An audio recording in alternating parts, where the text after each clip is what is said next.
Olá, sejam bem-vindos ao meu canal. No vídeo de hoje eu vou abordar brevemente o livro 1 da Metafísica do Aristóteles. A Metafísica do Aristóteles é uma das mais importantes obras, não só da história da filosofia, como também é uma obra de peso que influenciou todo o Ocidente por séculos e séculos e séculos, e é um clássico do pensamento humano, não só que ultrapassa a área de filosofia e que reflete a nossa própria condição de ser humano enquanto tal, né? Antes de falar sobre o livro 1, antes de fazer algumas considerações sobre o livro 1, eu vou fazer algumas observações preliminares sobre a metafísica. A metafísica não é um título que foi dado pelo Aristóteles, ela foi dada por algum organizador da sua obra.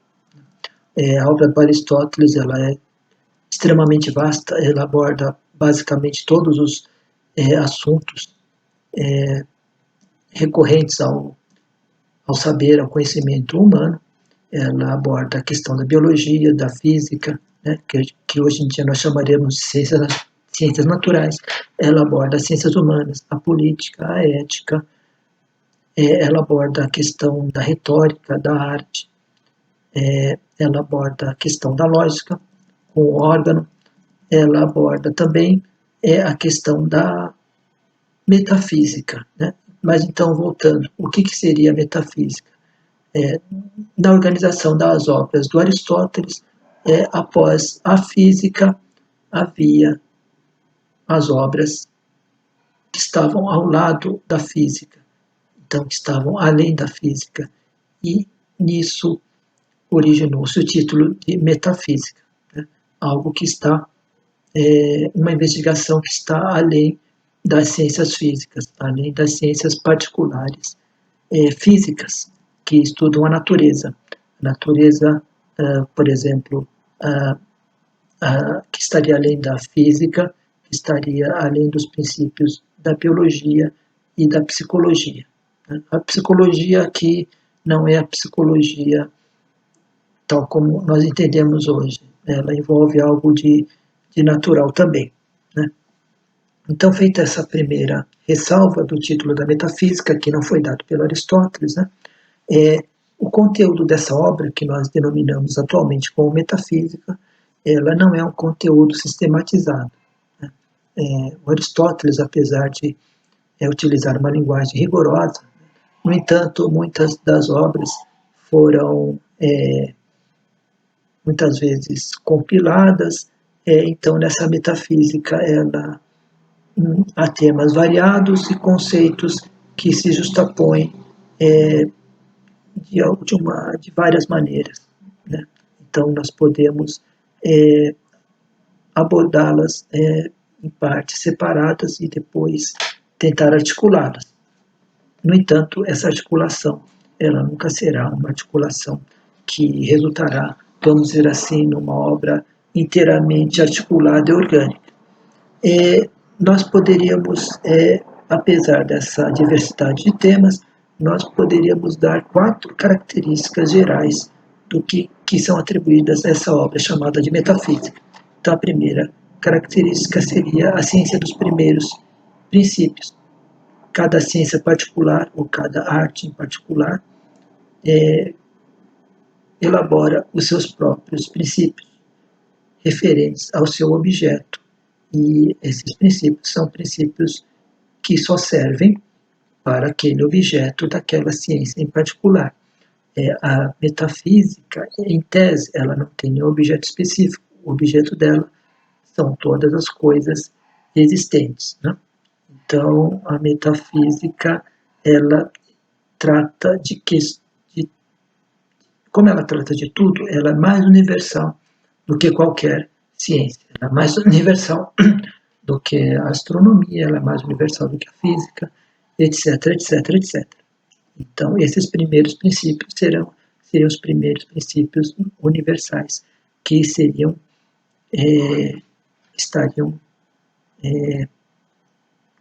vamos dizer assim, legislando sobre todos os outros princípios particulares, das ciências particulares.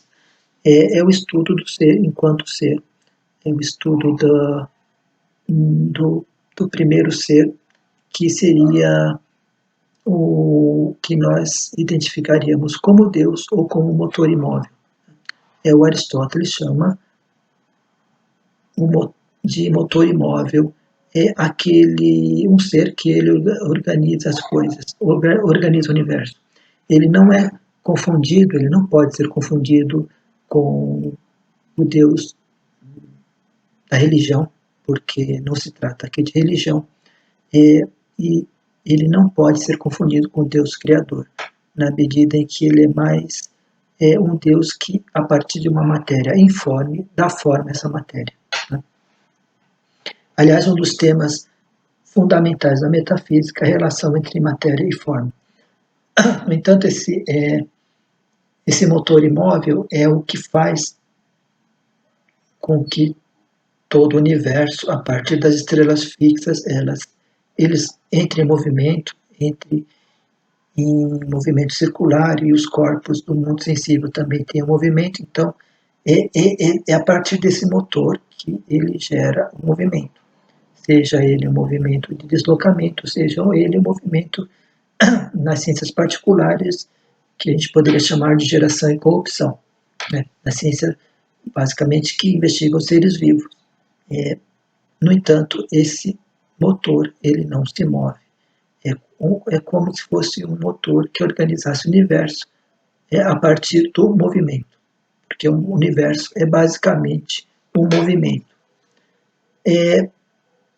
Uma terceira característica da metafísica, ela investiga a substância, seja a substância primeira, uma substância é aquilo que se atribui qualidades a ela, que se atribui predicados a ela. O homem é uma substância. Eu posso ter uma substância primeira, na qual eu vou atribuir vários predicados. Eu vou determinar o que esse homem é. É um homem belo, justo, é um homem injusto. Eu posso determinar características que são essenciais ao homem. O homem é um ser racional. E como posso atribuir características acidentais. Um homem baixo, alto, né? E essa substância, ela tem vários graus. Ela tem um grau mais universal, vamos dizer assim, que valeria para todos os homens. O homem é um ser racional e político. Todos os homens são seres racionais e políticos. Nós lemos isso no livro 1 da Política do Aristóteles. Mas também a substância, ela diz respeito à substância individual, que no fundo é a substância do que existe. Eu sou uma substância, Pedro é outra substância, Sabrina é outra substância, você que está me assistindo é outra substância. E cada substância tem os atributos universais, mas também tem os atributos particulares. Eu não tenho os mesmos atributos da Sabrina, que por sua vez não tem os mesmos atributos da Paula. Né? Nós somos substâncias particulares. Então, ele vai investigar a substância e vai delimitar cada campo de investigação da substância. Então, eu quero chamar a atenção aqui de vocês pela preocupação que o Aristóteles tem com o absoluto rigor da linguagem, que reflete o absoluto rigor que ele tem do pensamento. Ele não pode, a cada denominação, a cada significado que ele atribui de substância, ele tem que explicitar esse significado para que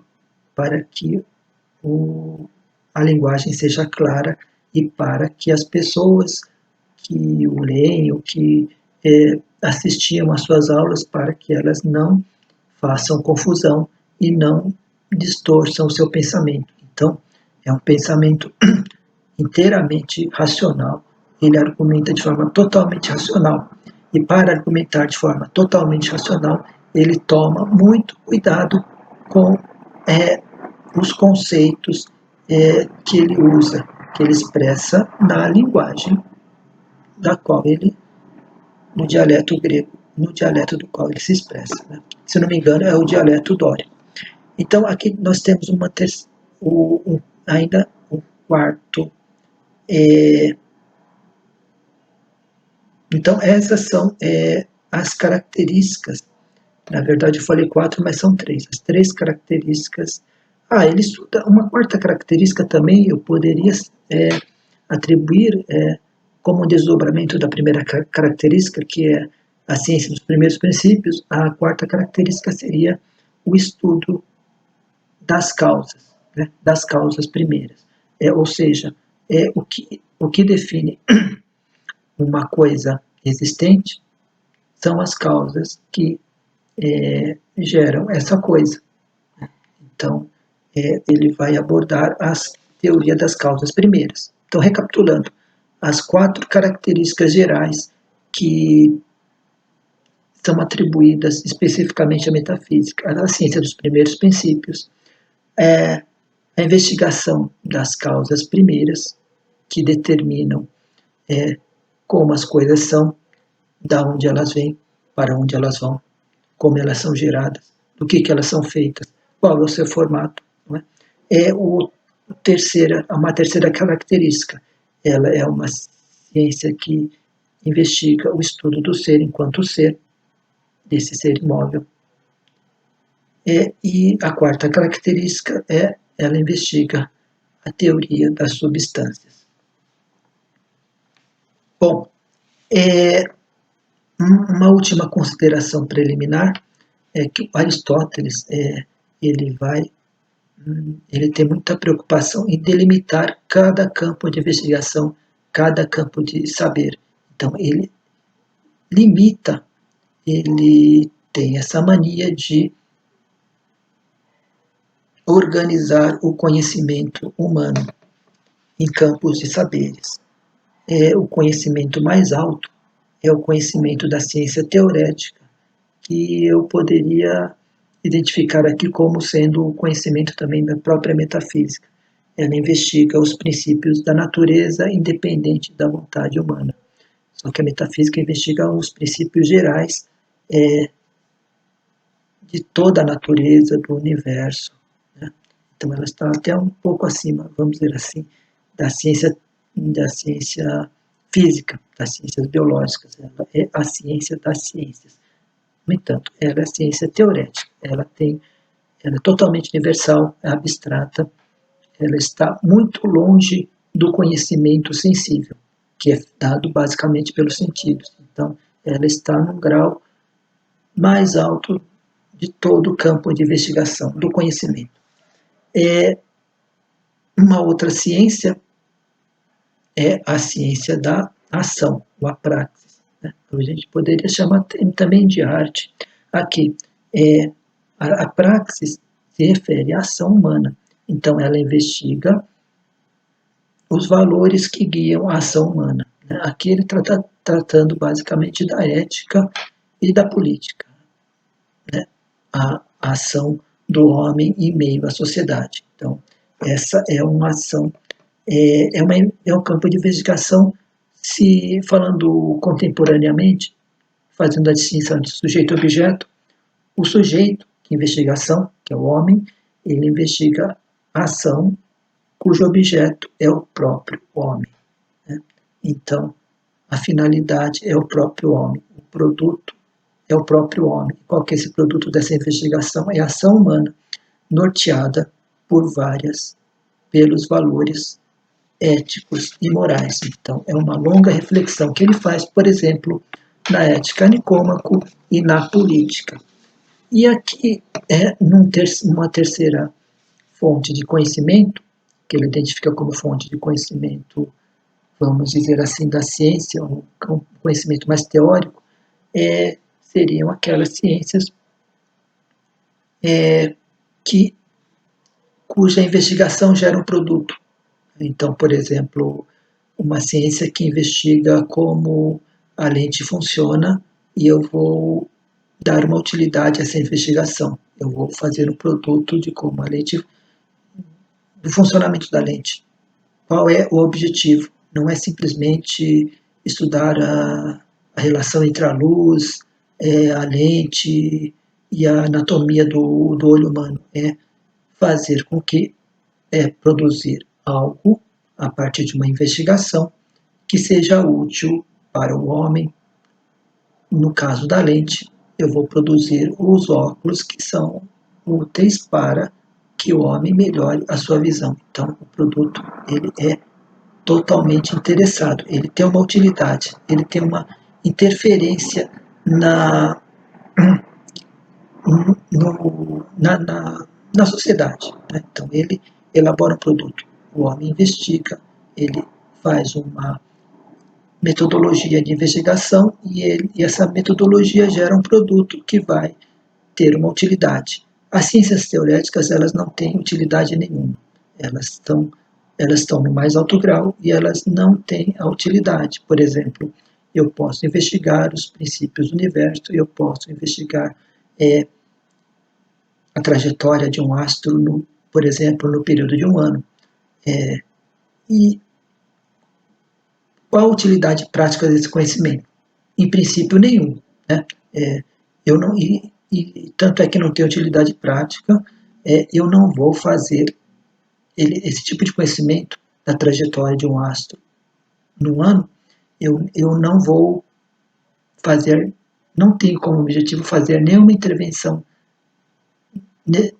nesse astro. Eu não tenho, eu vou investigar como funciona a formação de nuvens, por exemplo.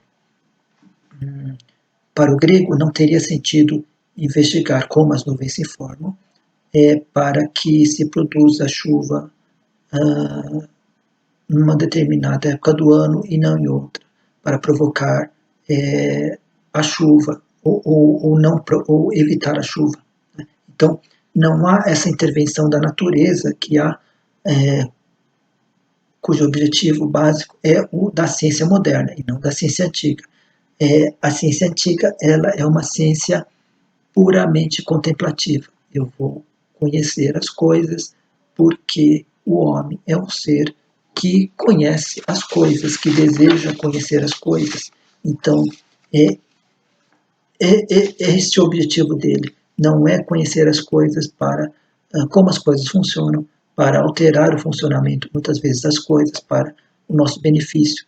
Eu não vou conhecer como a nuvem funciona para alterar certas características da nuvem para que ela chova numa determinada época que interessa ao ser humano e não chova em outras épocas que não interessam ao ser humano. Então, não há esse caráter, esse vínculo de intervenção da natureza.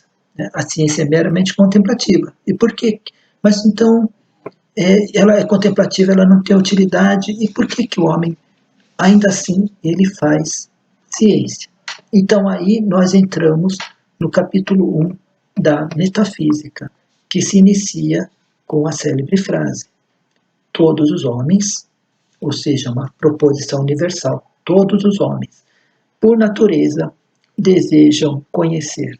Né? Então, o homem ele é propenso a conhecer. Né? Então, o homem é um ser natural e é um ser natural que deseja conhecer. Então, a gente vai avançar um pouquinho mais. Né?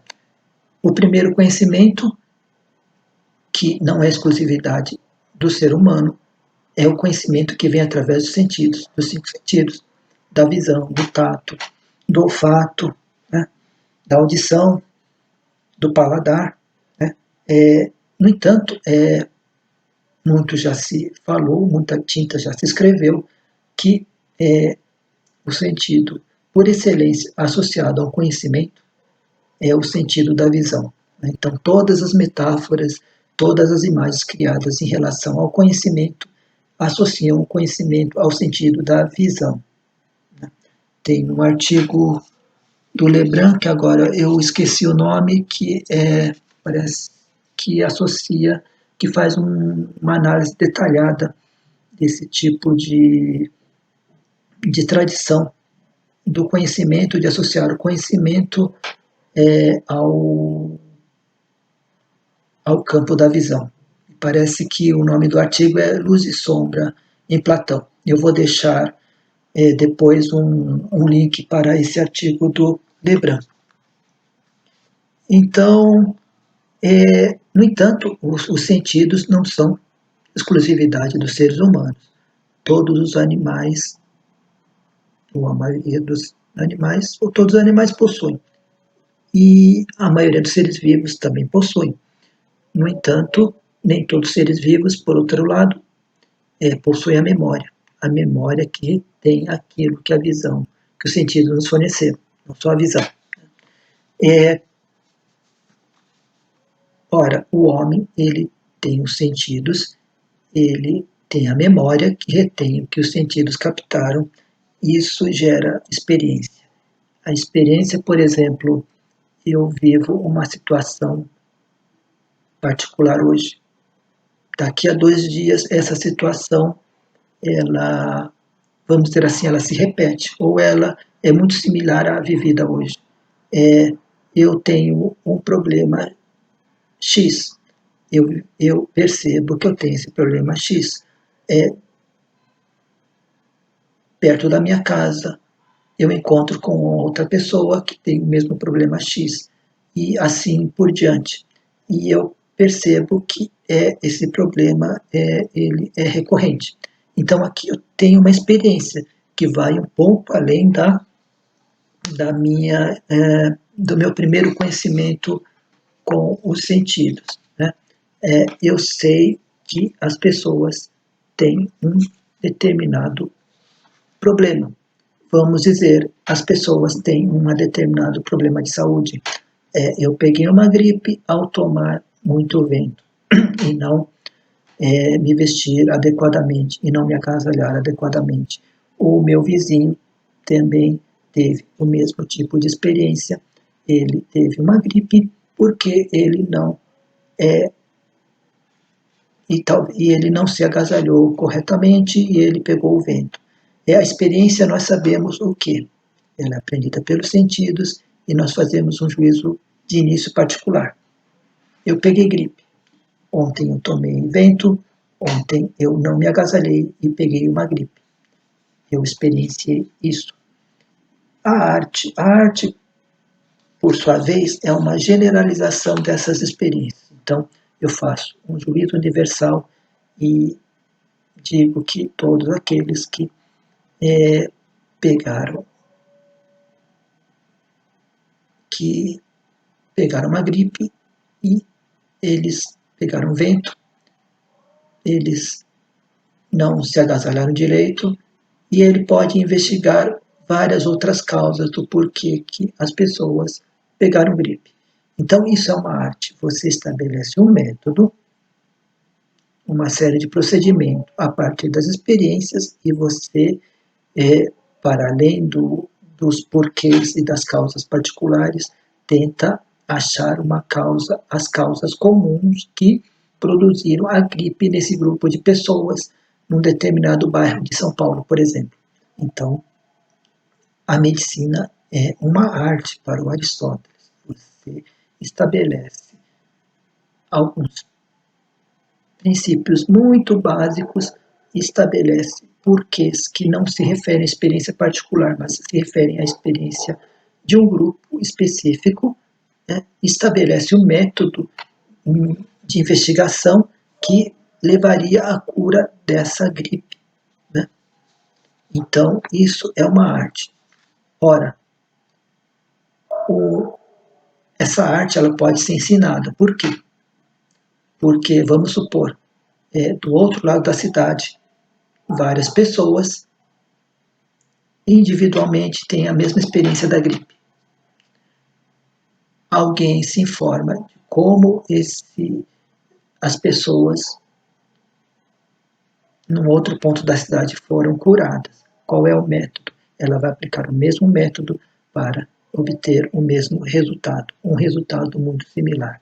Então, esta é a arte. Você tem uma investigação de uma situação particular, no entanto, essa investigação ela já tem um grau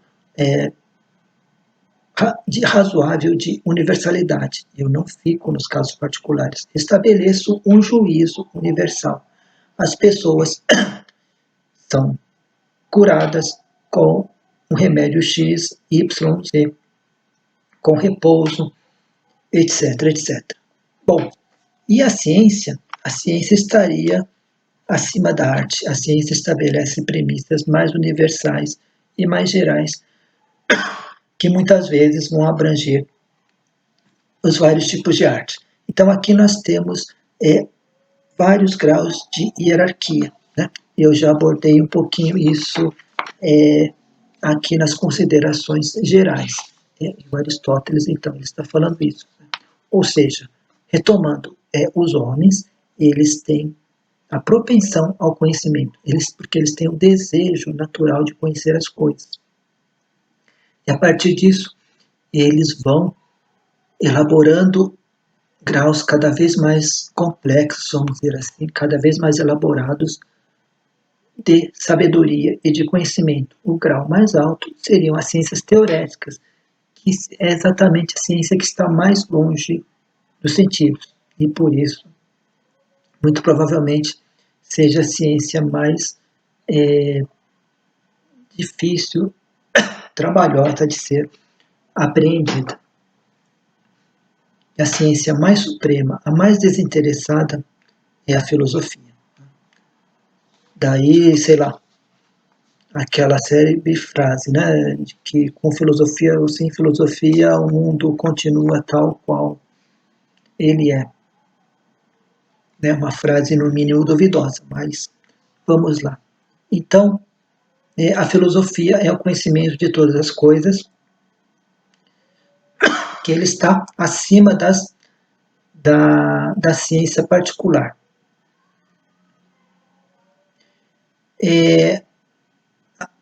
Então, aqui nós temos um pressuposto. A ciência é o conhecimento mais universal que se tem notícia. Ela é a mais longe dos sentidos e, paradoxalmente, ela não tem um objeto específico. Toda a ciência tem um objeto específico. A biologia tem como objeto seres vivos, a astronomia, os corpos celestes, a física tem como objeto o movimento dos corpos no mundo sensível, por exemplo. É a ciência por excelência dos movimentos. Paradoxalmente, a filosofia é o conhecimento mais elevado e, no entanto, é o conhecimento que não tem objeto. Então, só para concluir essa parte, né?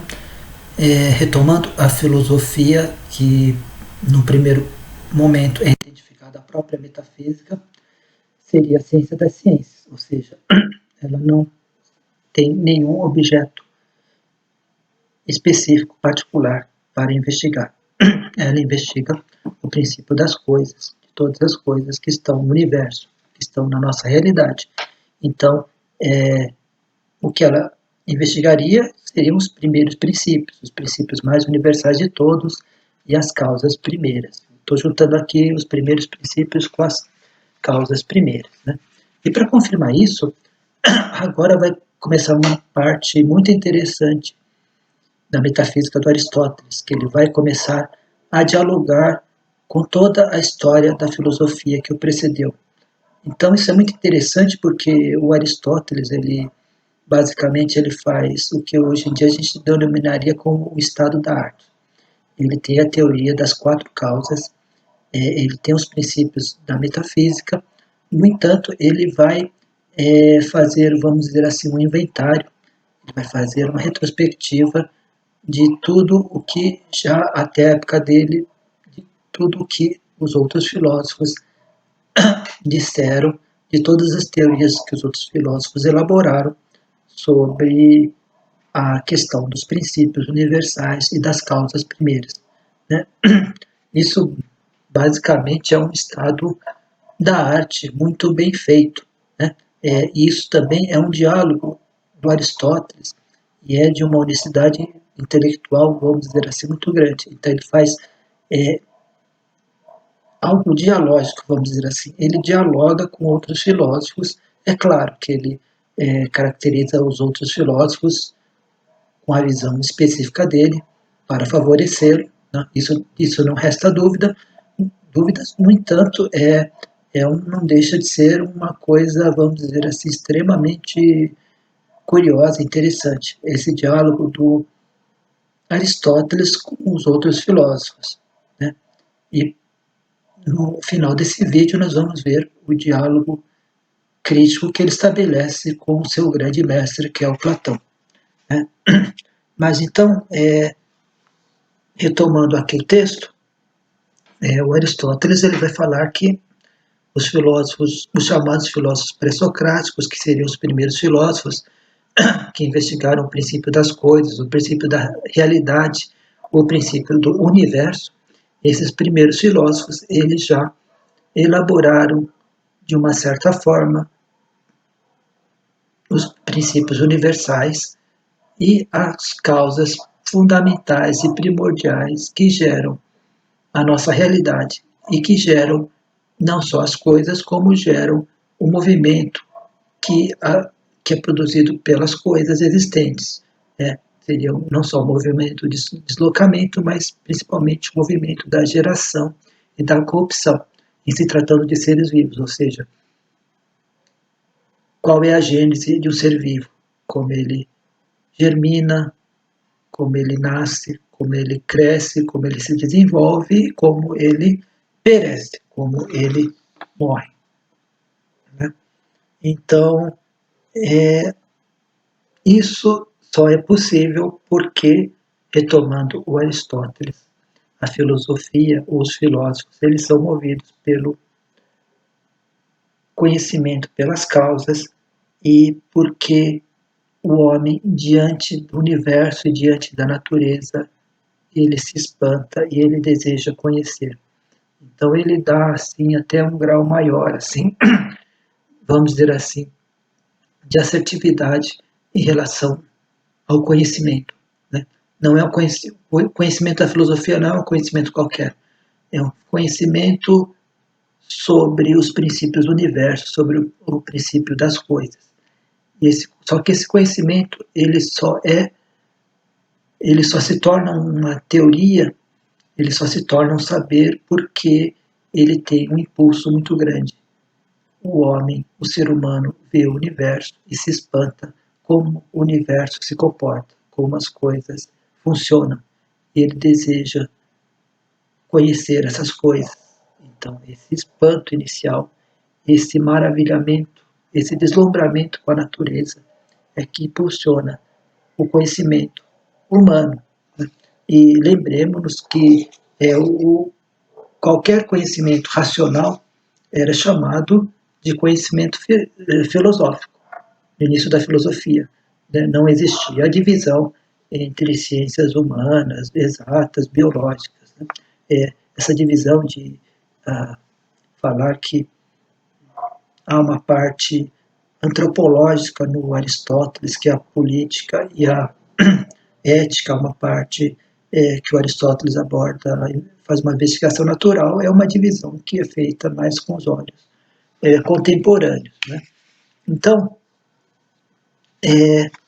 o Aristóteles ele vai elaborar, no capítulo 3 do livro 1 da Metafísica, o que seriam as causas primeiras, né, das coisas.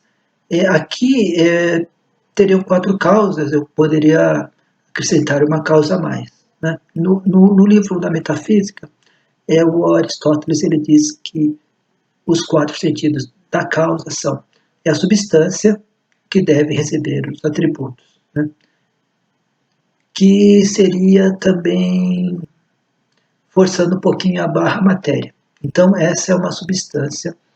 Eu posso pensar numa substância, tanto numa substância universal, mas eu posso perfeitamente falar numa substância particular. Nós somos feitos de matéria, então nós temos a causa material, né, do que nós somos feitos. E essa é uma substância que vai receber vários atributos. Ela vai receber uma forma. Então, nós temos a causa formal. Ela vai ser gerada, vai ter alguém que a produza. Alguém produz uma cadeira, é um marceneiro. Alguém produz alguma outra, algum outro objeto. Essa é a causa eficiente. E qual é a finalidade das coisas? Ou seja, a causa final, a causa para a qual o que tende as coisas. Né? Bom, e o que há de comum no início da filosofia? Né? Agora o Aristóteles vai voltar, vai fazer algumas considerações, eu não vou me estender muito nessas considerações, sobre os primeiros filósofos, os filósofos chamados de pré-socráticos. É o que há de comum neles, é que eles investigam a causa das coisas, o princípio geral das coisas e o fundamento das coisas, que é dada na palavra grega arché. Né? Arché é o que está à frente ou o que é o princípio de tudo. É o princípio que origina as coisas, é o princípio que organiza as coisas, é o princípio que comanda as coisas. Ele não é o motor imóvel, vamos dizer assim, mas é qual que é o princípio fundamental das coisas. Né? Os primeiros filósofos, quando eles começam a elaborar suas primeiras teorias, de forma talvez um pouco incipiente, eles identificam essa arqué como uma causa ou um princípio material. Então, o Tales, da escola jônica, que convencionalmente, vamos dizer assim, é considerado o primeiro filósofo, ele diz que a arqué, ou o elemento primordial de todo o universo, é a água. Né? Talvez porque a água esteja não só no oceano, mas ela é parte constitutiva de qualquer ser vivo. O Anaxímenes vai dizer que o ar é anterior à água, e a ar que é, por excelência, do princípio, e é o princípio que vai governar o universo, é o ar. O Heráclito de Éfeso vai dizer que é o fogo. O Anaxágoras, isso na historiografia do Aristóteles. Nós lembremos que nós não estamos aqui examinando um por um dos filósofos pré-socráticos. O Anaxágoras vai dizer que os princípios são infinitos, que há infinitas causas, não há um único princípio. Veja bem, o Tales disse que a água, o Anaxímenes que é o ar, o Heráclito de Éfeso disse que é o fogo, o que há de comum entre todos eles. Eles procuram uma causa material que seria o princípio de todas as coisas, né? A causa que é anterior a todas as coisas, que geraria movimento também de geração e corrupção. Né? O Anaxágoras, por sua vez, vai dizer que os princípios são infinitos e que o processo de geração e corrupção ele é eterno, nunca acaba. Ele não nomeia esses princípios. Né? Então, nesse tipo de investigação dos primeiros filósofos, há dois tipos, a gente poderia distinguir basicamente duas coisas a serem investigadas. Qual é o princípio, qual é a arquê e qual é a causa do movimento e da transformação dos seres. O mesmo princípio pode ser também o princípio que origina as coisas, como a água, o fogo, o ar, etc., etc., também pode ser o princípio que vai engendrar a geração e a corrupção. No entanto, você também pode ter um princípio material, marquê material, o fundamento das coisas é a matéria, e, no entanto, ter um outro princípio que não é o mesmo. Né?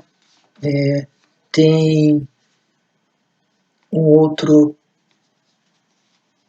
pensador, É um Empédocles, né, pensador pré-socrático, que, por exemplo, vai dizer que a causa da mudança é a amizade e a discórdia. Né? Aqui a gente ainda tem não há uma separação radical entre filosofia e mito, né? Tanto é que o Aristóteles ele vai citar o Hesíodo na Teogonia, né? Hesíodo que ele faz uma gênese, se não me engano, narra uma história dos deuses, né? Aqui como um dos que elaboraram o amor como princípio que origina o cosmos. Né? Aqui o Aristóteles, quando ele evoca o Empédocles, e talvez desautorize um pouco o Hesíodo, ele tenta esclarecer que o Empédocles ele não está levando, vamos dizer assim, literalmente ao pé da letra que a amizade e a discórdia de uma forma antropológica, né, elas causam essa transformação, esse movimento no universo. Né. Ele estaria, vamos dizer assim, utilizando isso como uma figura de linguagem, como algo, como uma metáfora, né? Há elementos em comum que eles se juntam e elaboram e originam algum tipo de vida, e seres que não são comuns, eles acabam realizando uma separação. Né? Então, você tem a aproximação, que seria classificada, ou que seria dada a palavra amizade, e teria a separação, que seria dada a palavra discórdia. Então, a composição e a decomposição das coisas. Esses são os dois princípios que moveriam o universo. Então, aqui já nós teríamos, além da arqué, nós poderíamos também, no princípio do movimento, da geração e da corrupção, né, mais de um princípio. Né?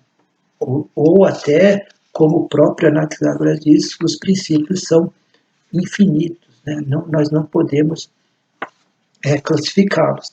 Né? No Demócrito, ele também, o Aristóteles cita o Demócrito e o Leucipo, né, que tem uma teoria atomista das coisas, os corpos são compostos de átomos. É claro que os átomos, que são as menores partículas de qualquer corpo, vamos dizer assim, ou do ser vivo, das coisas, não tem nada a ver com os átomos que a ciência, a partir da modernidade, identificou. No entanto, também é muito espantoso imaginar que não tem diretamente a ver os átomos que a biologia, que a química descobriram, né? Ao mesmo tempo que não tem diretamente a ver, no entanto, me parece que há uma clara inspiração nesses átomos do Demócrito e do Leucipo. Né? Então, há dois elementos primordiais, ao cheio e o vazio. Né? E há os átomos que se movem entre o cheio e o vazio para compor os corpos e decompor os corpos.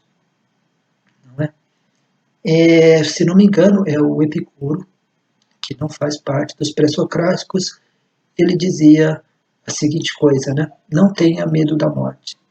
A morte é só uma decomposição do homem nos seus átomos, e esses átomos vão voltar para a natureza, ou seja, o homem é um ser natural, e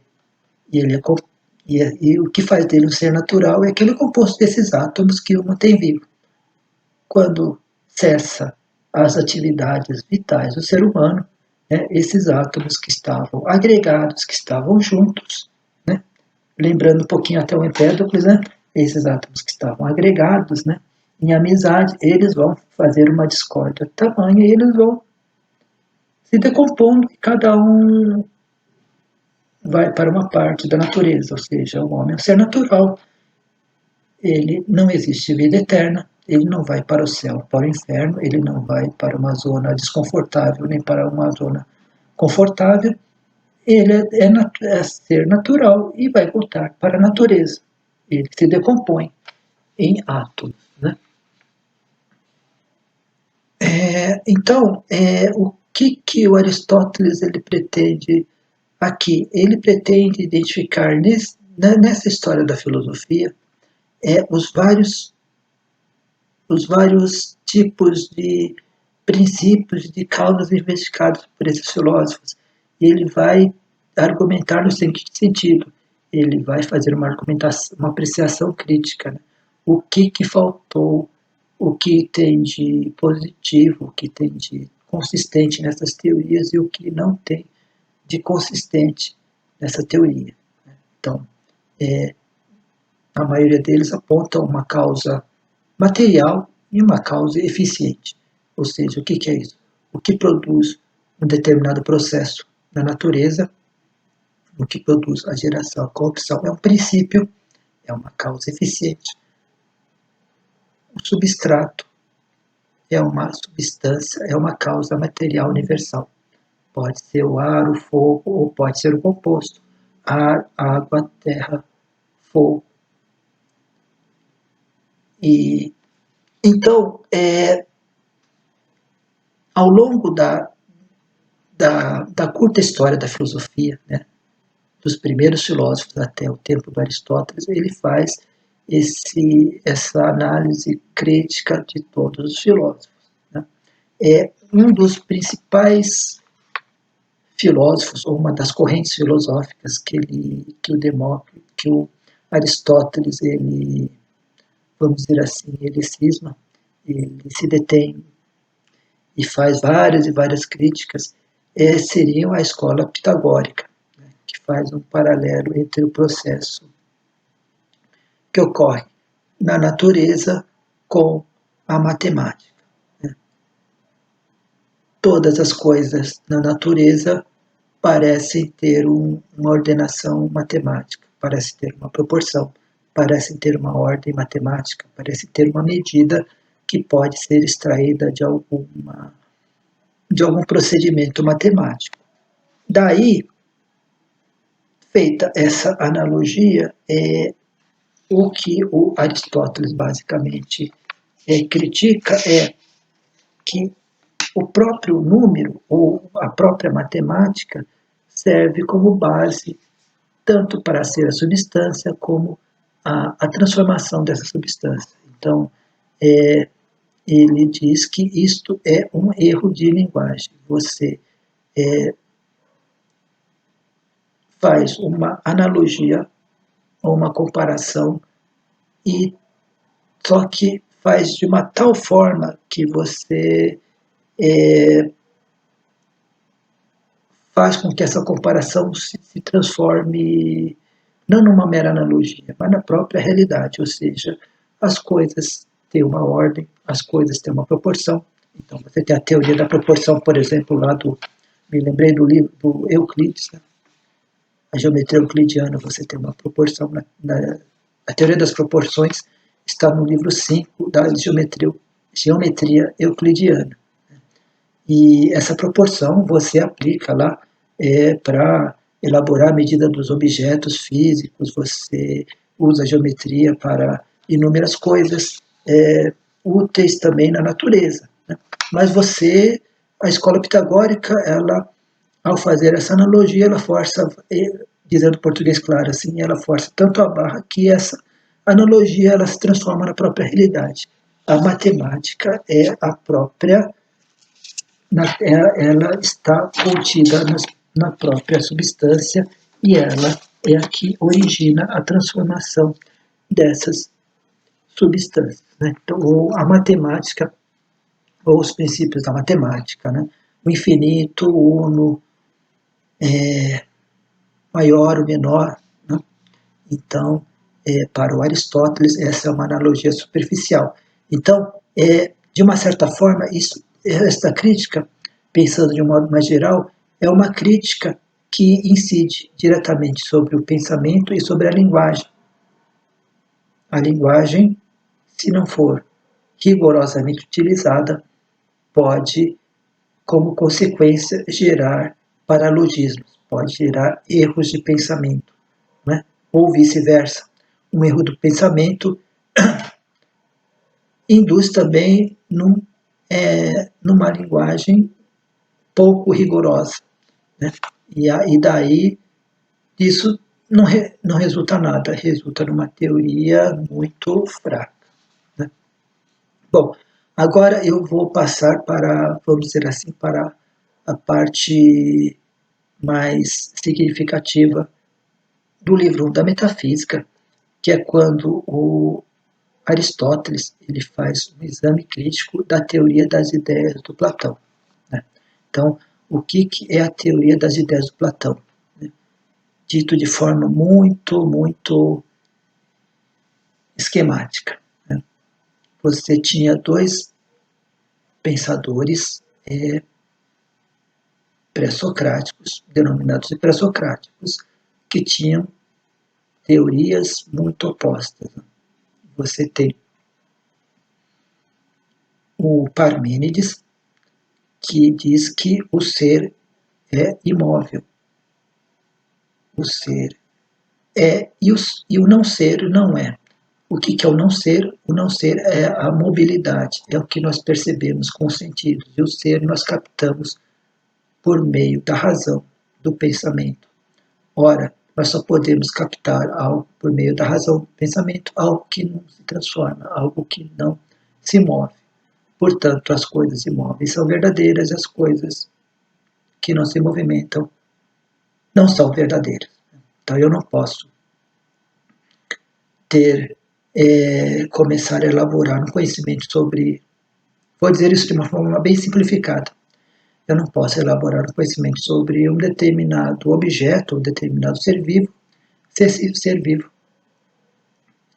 em poucas horas, ele já se transformou radicalmente, ou se transformou não tão radicalmente, uma hora ele é uma coisa, outra hora ele é outra. Eu não posso identificar isso, eu não posso conhecer esse objeto, eu não posso dizer que esse objeto é o mesmo de dias atrás, porque passados alguns dias ele já se modificou. Então, o ser é o ser enquanto imóvel, né? E por outro lado, então ele despreza os sentidos, ele despreza o movimento. Isso dito de uma forma esquemática e até um pouco grosseira. É o outro pensador pré-socrático que se contrapõe ao Parmênides é o Heráclito, que vai dizer que o verdadeiro fundamento das coisas é o movimento, né? A aparência é o não movimento. Então, eu vejo um rio, aparentemente ele está no mesmo lugar, eu dou o mesmo nome para esse rio. Esse rio vai ter o mesmo nome daqui a 1, 2, 3, 10, 50, 100 anos. Ele está no mesmo lugar. No entanto, eles têm movimento, porque as águas dele nunca são as mesmas. Daí a célebre frase do Heráclito: é impossível entrar e tomar banho no mesmo rio duas vezes, porque esse rio nunca vai ser o mesmo. Ele sempre vai ser um outro rio. A todo instante ele está mudando. Então, o que há é uma geração, uma corrupção constante no universo em geral. Ou seja, tudo está em constante transformação. Ora, o Platão, dentro da história da filosofia, é aquele que procura conciliar a imobilidade das coisas e com a mobilidade das coisas. O Platão jamais vai dizer que o que se move é o não ser e o que não se move é o ser, enquanto ser. Os dois são seres, só que em graus distintos. Então, ele tem que dar conta da mobilidade que nós percebemos basicamente pelos sentidos, ele tem que dar conta da imobilidade, que é a parte teórica, vamos dizer assim, que é a parte dos princípios e das causas que geram o que se move, né?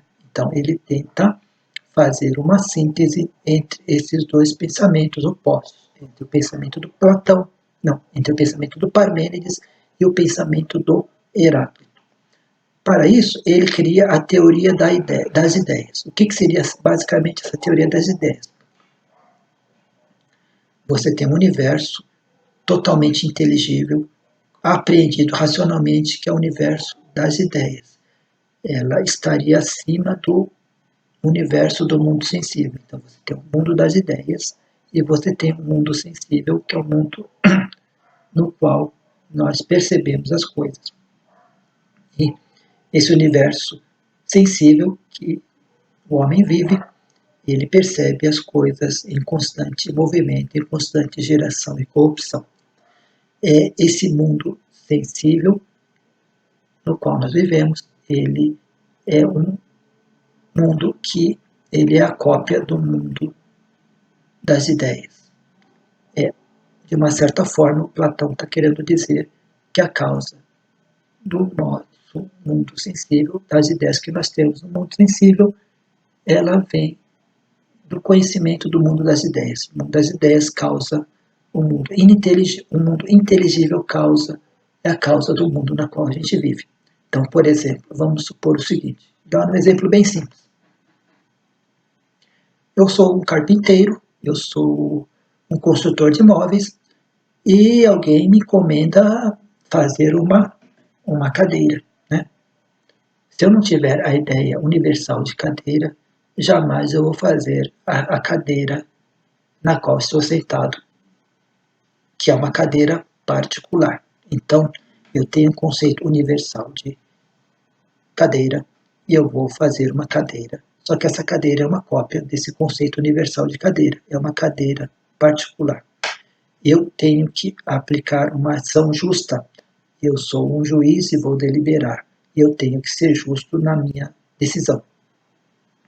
Se eu não tiver uma ideia universal que está no mundo das ideias de justiça, jamais eu farei, enquanto juiz, uma ação justa. Eu farei uma outra ação qualquer que não tem nada a ver com a justiça. Então, para o Platão, é como se fosse, vamos dizer assim, eu tenho que sair do mundo sensível, sair da percepção e avançar racionalmente, de forma dialética. É como se fosse uma escadinha na qual eu vou subindo até chegar ao mundo das ideias. Né? No mundo das ideias, ele é um mundo já pronto, acabado, ele vai ter a ideia de justiça, a ideia de belo, a ideia de bem, a ideia de bom. E também, mas não só a ideia desses valores, ele vai ter a ideia dos valores de outros objetos que são universais. Não existe no mundo sensível uma cadeira universal. Eu jamais vou fazer uma cadeira universal. No entanto, cada cadeira tem a sua característica. No entanto, essa cadeira particular que eu vou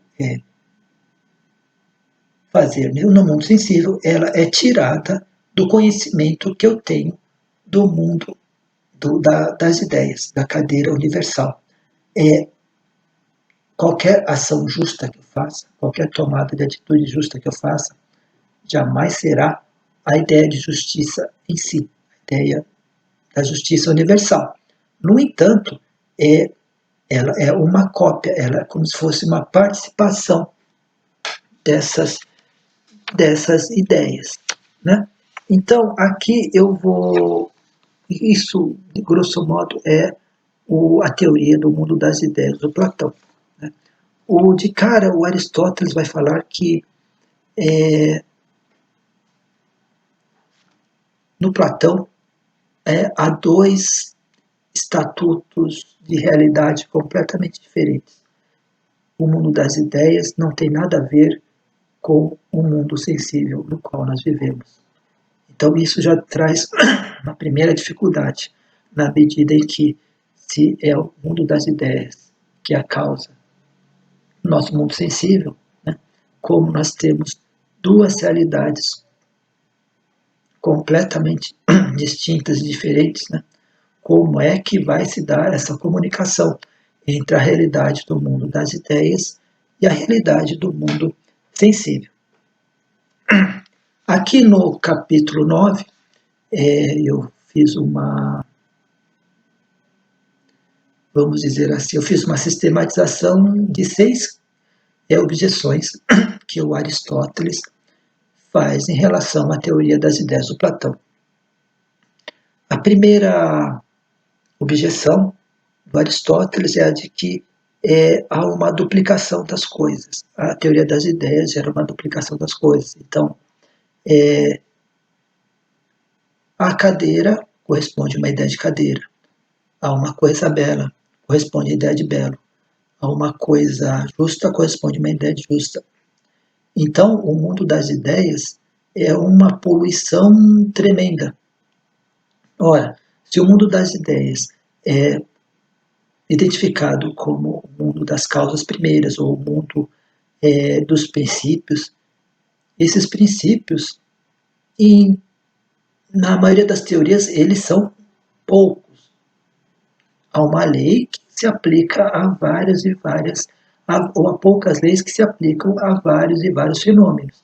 E isso é verdadeiro na teoria científica moderna, mas isso já era um ideal da ciência antiga. Ou seja, qual que era o ideal da ciência e da metafísica do Aristóteles? Era que os princípios fossem poucos. É o princípio da economia, dos princípios numa teoria. Os princípios são poucos e esses princípios eles vão ser aplicados. Eles vão dar um sentido e uma inteligibilidade às coisas existentes. Né? No entanto, o Platão ele faz uma poluição de tal forma que há uma duplicação. Os princípios são quase em tão grande número quanto as coisas existem aqui na nossa natureza. Né? Em seguida, nós temos uma outra crítica que é o seguinte: a teoria das ideias ela contempla basicamente uma substância. Mesmo quando algo é um atributo, o belo, você atribui a beleza a uma mulher, a um objeto de arte, e mesmo quando ele é um atributo, essa ideia é um atributo, ela é quase como, vamos dizer assim, uma substância. Então, ela é uma substância, a substância do belo, a substância de cadeira, a substância da justiça. Ora, no entanto, as coisas, elas se relacionam entre si. A relação de maior e menor, há uma relação de comparação, uma coisa se relaciona com a outra, há uma relação de finito e infinito, e essas relações entre as coisas, elas não estão no mundo das ideias. Não há a relação entre, não há a ideia de relações entre as coisas. Há uma terceira objeção que decorre da separação radical entre o mundo das ideias, as ideias que são eternas e universais, e o mundo sensível. Isso, segundo Aristóteles, é mais ou menos o seguinte: eu me chamo Oscar, tenho outro rapaz que se chama Pedro, tenho outro rapaz que se chama Antônio. Né? Há uma semelhança entre mim, o Antônio e o Pedro. Por quê? Porque todos participam de uma ideia universal chamada homem. Cada um, Pedro, Oscar, Antônio, tem uma característica, tem uma existência particular. Nós estamos no nosso mundo sensível. No entanto, como é que alguém afirma, ou como é que Platão afirmaria que nós somos semelhantes, que nós participaríamos? Porque nós somos semelhantes porque nós participamos de uma ideia universal chamada a ideia de homem. Né? No entanto, o Aristóteles vai dizer assim: e quem disse que essa ideia universal E como nós vamos dizer que essa ideia universal, ela é universal, ela é semelhante ao Pedro, por exemplo. Então, deveria haver uma outra ideia que asseguraria que a semelhança e a participação entre a ideia universal de homem e a ideia universal de Pedro enquanto homem. E assim por diante, e assim indefinidamente. Né? Então, essa é uma outra objeção. Essa objeção ela vai no seguinte sentido, que a substância universal, homem, ela não foi, ela é uma substância separada das substâncias particulares de homem. Então, ela tem um outro estatuto. Né? Então, eu preciso de uma terceira ideia para afirmar que o homem particular, de uma certa forma, é semelhante e participa da ideia universal de homem. Uma outra objeção é que, ora, o Platão ele diz que ele fala da ideia de beleza. No entanto, não existe só a ideia de beleza, não existe só a ideia de justiça. As ideias não são só, vamos dizer assim, afirmativas. Existe a negação, existe o injusto ou não justo, existe a não cadeira, existe a não beleza. E o Platão, ele jamais menciona essa ideia, essas ideias universais. São todas ideias afirmativas e não são negativas. Ora, como não há também como os dois mundos são inteiramente diversos, o mundo das ideias e o mundo sensível, para o Aristóteles fica impossível explicar, a partir da teoria das ideias, como as coisas no mundo sensível elas ocorre a geração e a corrupção, ou seja, não há condições de se estabelecer a geração e a corrupção tendo como base uma explicação dos princípios que estão contidos na teoria da ideia. Ou seja, a teoria da ideia jamais vai ser causa de qualquer explicação da gênese das coisas sensíveis. Né? E, por último, a última objeção também decorre dessa que eu acabei de falar, no seguinte sentido. Toda a verdade, toda a inteligibilidade, toda a apreensão racional parece que está no mundo das ideias. Então, o mundo das ideias é o ápice do conhecimento.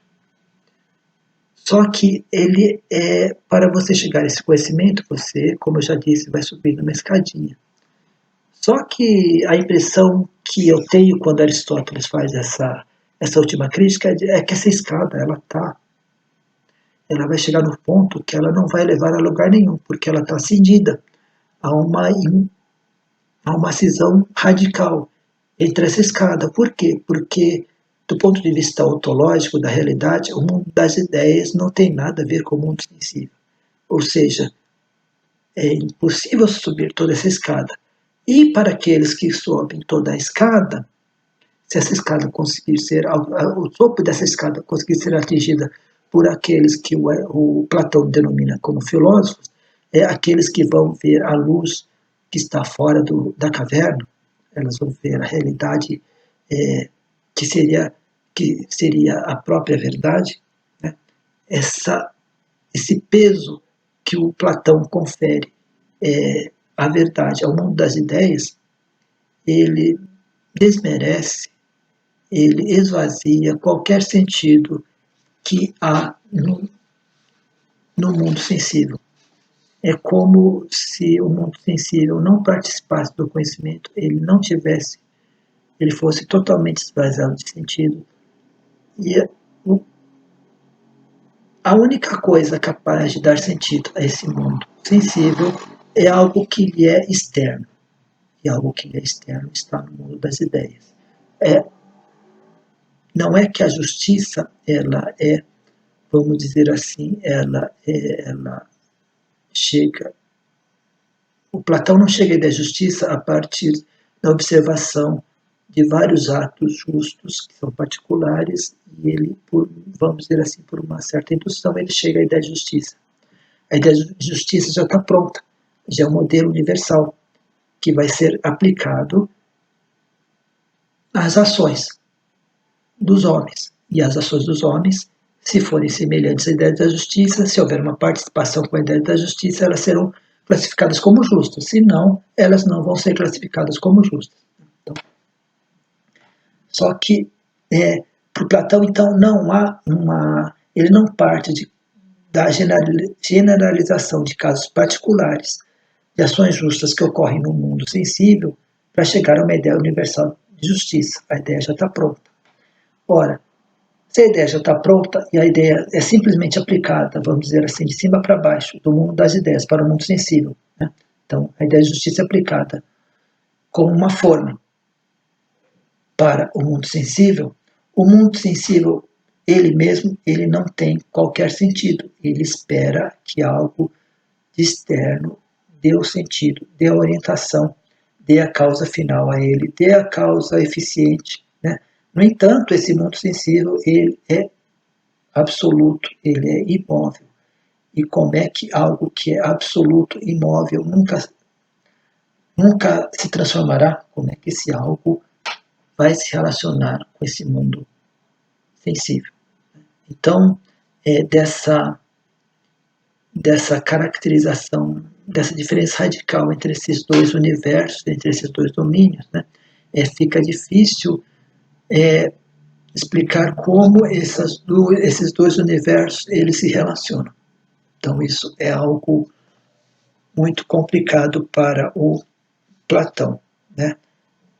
Então, é isso basicamente o livro 1, né? É um livro muito interessante, não no sentido de que o Aristóteles explique muito mais coisas da teoria dele. Por exemplo, uma parte muito interessante da metafísica é a relação entre ato e potência, a outra parte é a relação entre forma e matéria, né? Talvez eu faça um vídeo detalhando essa teoria, essas duas teorias, da relação entre ato e potência, forma e matéria,